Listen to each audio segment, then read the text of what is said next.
বোঝা যাচ্ছে আপনি একসাথে বিচক্ষণ এবং দূরদর্শী। শাফকাত কিন্তু এরকম না। শাফকাত চলে ইম্পালস রিয়াকশন। ধরেন ওর কিছু মনে হলো, ওর টুস করে ওটা করে ফেললো, আবার মনে হলো সে একটা অন্য কিছু করে ফেললো। মানে বুদ্ধি দিয়ে একদম চলে না। কোথায় ছিল আপনার এজেক্স? যখন আপনি নুসরাতের এই গুরুত্বপূর্ণ তথ্যটি যে শি ইজ প্রেগনেন্ট, এই তথ্যটা আপনি রাজীব সালেহিনের অ্যাসিস্ট্যান্ট দীপাকে আপনি দিয়ে দিলেন, তখন আমি সবই খেয়াল কোনটাকে মানুষ খুন করি, টাকা টাকা পাঠায়, তবে মূল কাজ হলো মানুষ।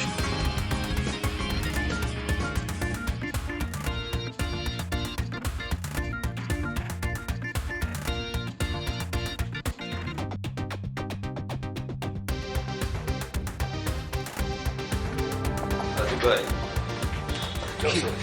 এ তো ঠিকঠাক, কিন্তু আপনি এই রুমে, আপনার রুমে গেছিলাম যে দেখে গেছি কি কাজ করতেছে, টুকুর টাকুর পানি পড়তেছে, নানান ধরনের সাউন্ড। সকালবেলা এসেই দেখি এসি দিয়ে পানি পড়তেছে, অনেকক্ষণ বসার চেষ্টা করলাম, না পারে ফাইনালি এই রুমে এসে বসেছি। ভালো করছি। রাজু ভাই, লেটস ডু ইট।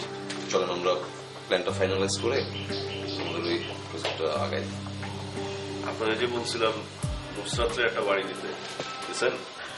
আসলে হয়েছে কি ভাই, আমি একটু কনফিউশনে ছিলাম, তাই একটু দেরি হলো ডিসিশনটা নিতে। কিরকম? আসলে রাজীব ভাই, যত কিছুই হোক, আদনান চৌধুরী তো আমার ভাই। দেখেন আপনি আপনি তো অনেক কিছু জানেন, আমি যখনই কোনো ভুল করছি বা বিপদে আপদে পড়ছি, সে কিন্তু আমার পাশে দাঁড়াইছে, আমাকে শেল্টার দিছে একদম সলিড হয়ে। সার্টেন একটা পিরিয়ডে আমিও তার কথা মতো চলার চেষ্টা করলাম, চলতেছিলামও এখন। কিন্তু ইদানিং যেটা দেখলাম যে ভাইয়া সম্পূর্ণ তার নিজেরটাই চিন্তা করতেছে, ফ্যামিলির কথা মোটেও ভাবতেছে না। সো আমি কেন না, আমি আমার পার্সোনাল বেনিফিটের কথা চিন্তা করবো। আর আপনার সাথে আমি ট্যাগ হয়ে থাকলে তো আমার হিউজ বেনিফিট, তাই না? ভাইয়া এখন নুসরাতের পেটে বাচ্চা, নিজের জাস্ট নিজের ব্যক্তিগত জিনিসগুলোই ভাবতেছে। সো এই আর কি, এসব নিয়ে একটু কনফিউশন ছিল রাজীব ভাই, যার কারণে একটু দেরি হলো। আপনি যেমন ভাবতেছেন, আপনার ওয়াইফ কিন্তু সেরকম ভাবতেছে না। আমার ওয়াইফ? হঠাৎ আমার ওয়াইফের কথা আসলো যে? আমার এখানে আসছিল। আপনার এখানে আসছিল কেন?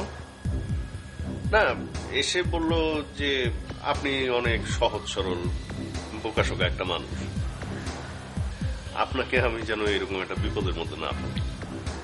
আরে কি আশ্চর্য, কই যান? আমি আগে একটু নরসিংহের সাথে কথা বলি, তারপরে এসে আপনার সাথে বসতেছি। ভাই বসন্ত, বসেন। আরে আমি বলতেছি বসেন। শোনেন, মাথাটা ঠান্ডা। সে যে আমার কথাটা বলছে, সে তো আপনাকে ভালোবেসেই কথাটা বলছে। মানে সে চায় না আপনি কোন রকমের বিপদে পড়েন। দ্যাট মিনস আপনার প্রতি তার ফিলিংসটা কিন্তু আছে। সো তার দোষ দিয়ে লাভ কি? আমরা আমাদের নিজেদের কাজ করি। আপনি বরং যান, নুসরাতের ওইখানে যান, নুসরাতের ওই বাড়িটা মারে। এক মিনিট ভাই। হ্যালো, হ্যাঁ, কখন, কি নাম বললেন? ঠিক আছে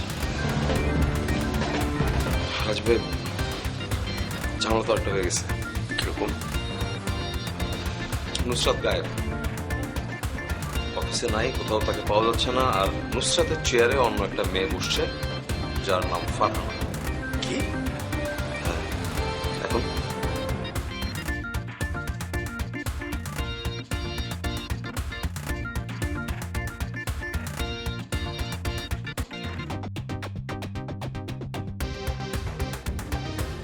বস, একটা প্রাইভেট প্রশ্ন করি।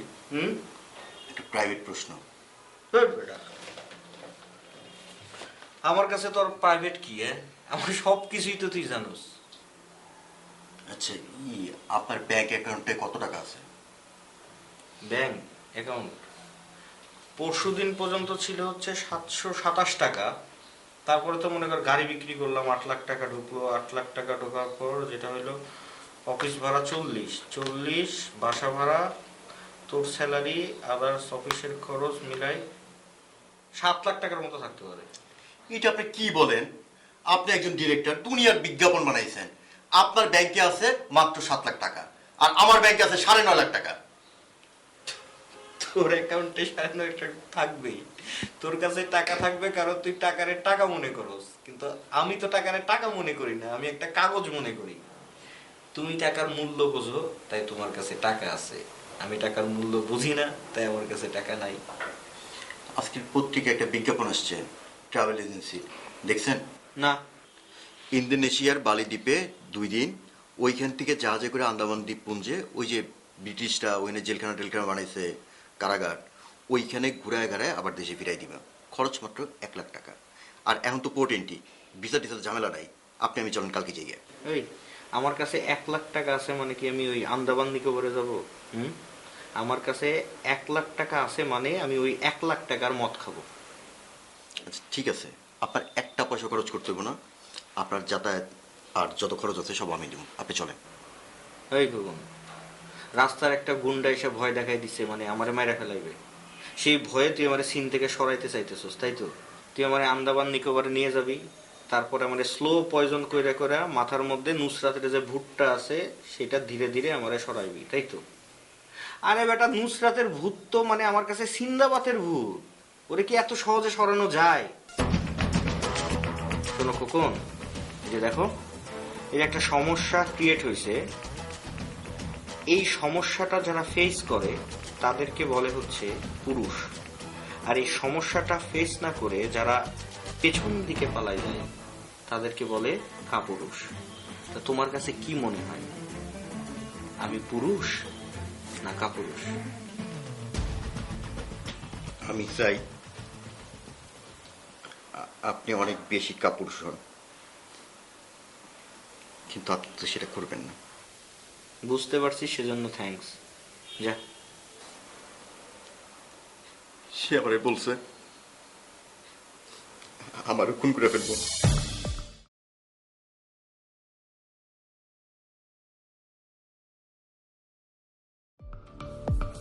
কই যান আপনি? একটা রাস্তার গুন্ডা এসা বাড়াবাড়ি করবে, যা ইচ্ছা তাই করব, ফাজলামি অনেক তো বাড়তে দিছি, আর তো বাড়তে দিতে পারি না।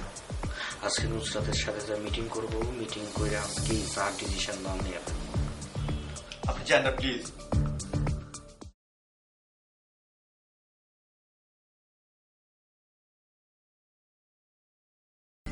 নুসরাতরে আমরা খুঁজতেছি, নুসরাতরে খুঁজে পাওয়া যাচ্ছে না। নুসরাতকে আমরা ব্ল্যাকমেইল করতে চাইছিলাম, নুসরাতকে যদি সরায় দেওয়া যায় তাহলে আমরা ব্ল্যাকমেইলটাও করতে পারবো না। It's a great idea. বলেন তো, আইডিয়াটা কার মাথা থেকে আসছে? I don't have any clue. এরকম একটা সুপার আইডিয়া হাদনান চৌধুরী ছাড়া আর কারো মাথা থেকে আসার কথা না। এনিওয়ে, শোনেন, আমার অফিসের দীপাকে আমি এটাতে ইনভলভ করতেছি, ও একটু খোঁজ খবর করে দেখুক, যদি কোনো ইনফরমেশন পাই আমি আপনাকে ওভার দ্য ফোন জানাবো।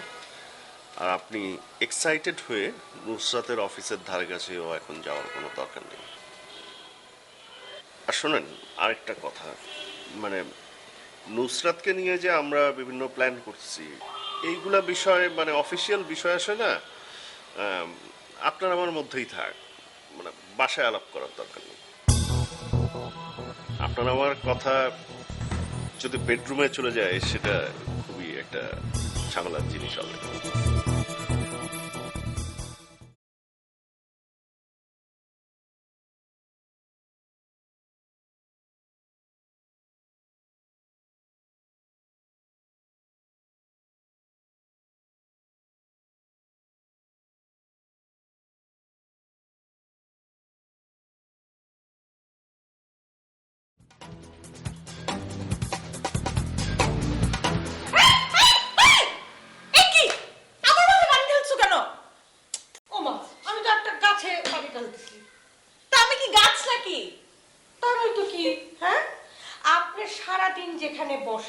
চেয়ারে বসলে চেয়ারে, বিছানায় বসলে বিছানায়, বারান্দায় থাকলে বারান্দায়, সারাটা দিন সেখানে কাটাই দেন।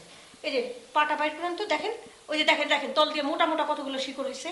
আপনার গাছ না তো কি? হ্যাঁ হ্যাঁ। আচ্ছা এই যে নায়িকা, এই যে শোনেন না ম্যাডাম, আপনি যে সারাটা দিন বসে থাকেন, আপনার হাত খরচ লাগে না? হ্যাঁ, শুনছি তো আজকাল আবার বিড়ি সিগারেটও খান। আমার যে আমার কাছে ধরাও খাইছেন আপনি। আচ্ছা আমাকে বলেন তো, এই বিড়ি সিগারেটের টাকাটা কোথা থেকে পান? মানে এই যে বসে বসে টাকা ইনকামের টেকনিকটা কি আমাকে বলেন তো, আমার শেখা দরকার। একটু বলেন। মাঝে মাঝে নওশিন ভাবির থেকে টাকা ধার নেই। ও, ভিক্ষাবৃত্তিও আপনি রপ্ত করে ফেলছেন না? Good, very good. কিন্তু আহারে, তাহলে তো আমার আপনার জন্য একটা চাকরি আসলেই দেখতে হয়। অবশ্য চাকরি ঠিক না, দিনমজুর বলতে পারেন। আপনি আমার সাথে, আমি সকাল থেকে নিয়ে সন্ধ্যা পর্যন্ত যেখানে যেখানে যাব, আপনি আমার সাথে সেখানে সেখানে যাবেন। তারপর সন্ধ্যা যখন হবে তখন আমি বাসায় এসে আপনাকে 1000 টাকা দিনমজুর দিব। ও মা, তারপরেও দেখে কোনো কথা বলে না, নড়েও না, চড়েও না। আরে ভাই, জিজ্ঞাসা তো করবেন যে আমি সারাদিন কই যাব, কি করব, আপনার কাজটাই বা কি হবে? 1000 টাকা কেন দিব আপনাকে? জি ম্যাডাম, বলেন কোথায় কোথায় যেতে হবে, আমার কি কি কাজ করতে হবে? আসছে রবীন্দ্র সঙ্গীত। শোনেন, আমি বাসা থেকে বের হয়ে সকালবেলা বিভিন্ন অরফানেজে যাব, এবং আপনি আমার সাথেও সেই অরফানেজগুলোতে যাবেন, এবং সেখানে যে আমরা সুন্দর সুন্দর বাচ্চা সব খুঁজে বের করব। আর এই সুন্দর বাচ্চাটা চুজ করার দায়িত্বটা ম্যাডাম আপনার। তাই? হ্যাঁ। ভাবি, আমি তোমার জন্য বাচ্চা চুজ করে দেব? আর আপনি যেই বাচ্চাটা চুজ করবেন, আমি প্রথমেই সেটা বাদ দিব। কেন জানেন? কারণ নাহলে বড় হয়ে তোমার মতো একটা লুজার শেকড়ালা গাছ হবে। অপদার্থ সবগুলো।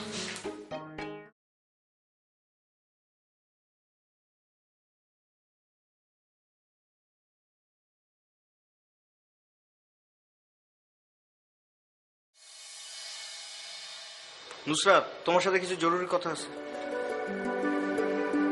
নুসরাত,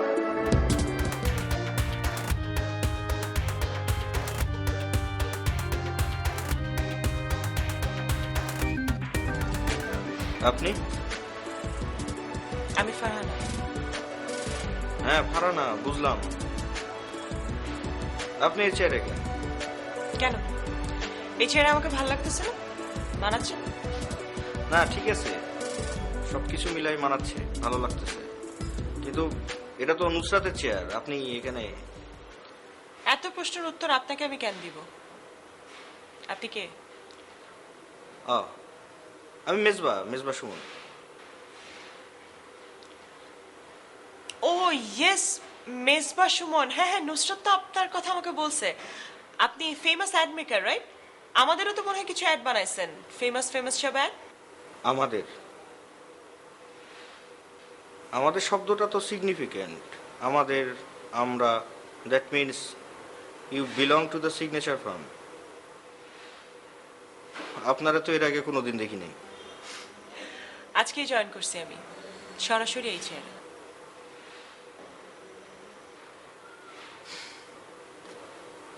বুঝতেছি না, মাথা 30 ফিট উপর দেওয়া যাচ্ছে। আপনার মাথার ভিতরে ঢোকানোর ব্যবস্থা করতেছি, বসেন।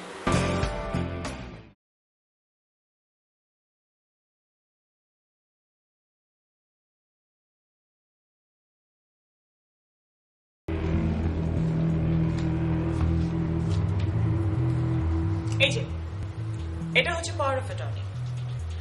আগামী 1 বছর এই ফার্মের যাবতীয় বিজনেস আমি কন্ট্রোল করব। নুসরাত আমাকে এই পাওয়ার অফ অ্যাটর্নি দিয়েছে।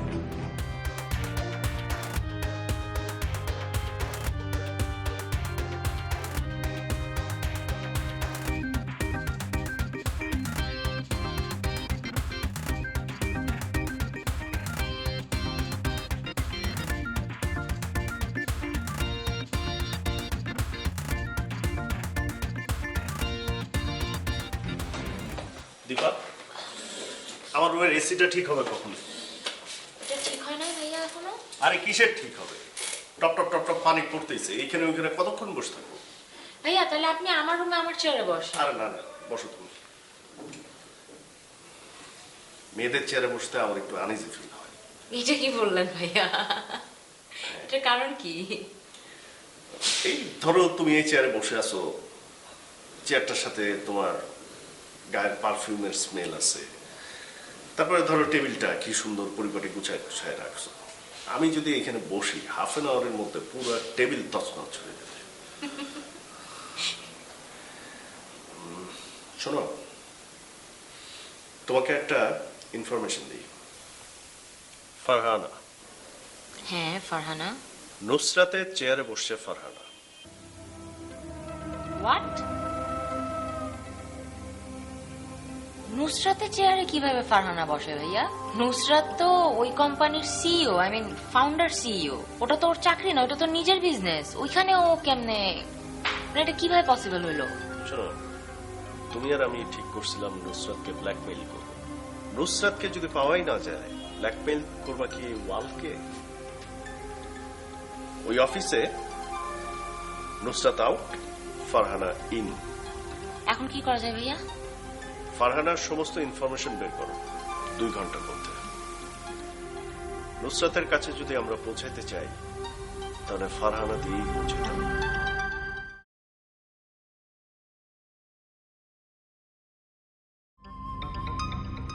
আপনাকে কিন্তু এখনো কনফিউজড মনে হচ্ছে। ওকে, আমি আপনার কনফিউশনগুলো ক্লিয়ার করছি। কাল রাতে হঠাৎ নুসরাত আমার বাসায় আসলো। ওর পার্সোনাল ইস্যু নিয়ে লাস্ট কদিন ধরে খুব depressed, so she wanted to take a break.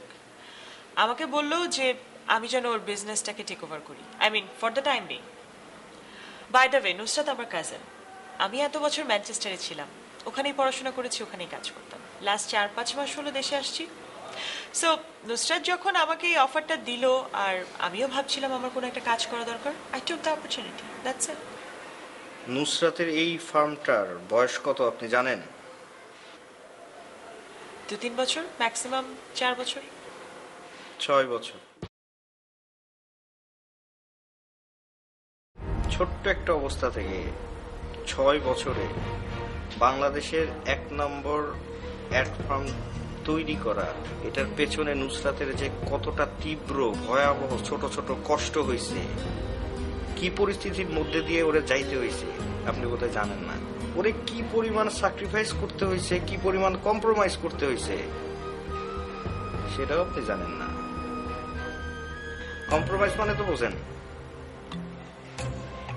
বিভিন্ন বিভিন্ন রকমের থার্ড ক্লাস স্কাউন্ডেল বিজনেসম্যানের সাথে বিভিন্ন জায়গায় যাইতে হয়েছে কাজ বের করার জন্য। তারপর ধীরে ধীরে এটা তৈরি হয়েছে, 1 নম্বরে আসছে। আচ্ছা ধরেন আমি 6 বছর ধরে একটা বাড়ি তৈরি করলাম, প্রতিদিন একটা একটা ইট নিয়ে। অবশেষে 6 বছর পর বাড়িটা তৈরি হইল, ফিটফাট বাড়ি। এই সময় আমার হঠাৎ করে মনে হইল আমার একটা ব্রেক দরকার। আমি তখন কি করলাম, আমার কাজিন রে ফোন দিয়া বললাম যে আয় বেটায় আমার বাড়িতে থাক, আমি একটা ব্রেক নিব। কাজিন চলে আসলো, আমি ব্রেকে চলে গেলাম। এটা বিশ্বাসযোগ্য মনে হয় আপনার?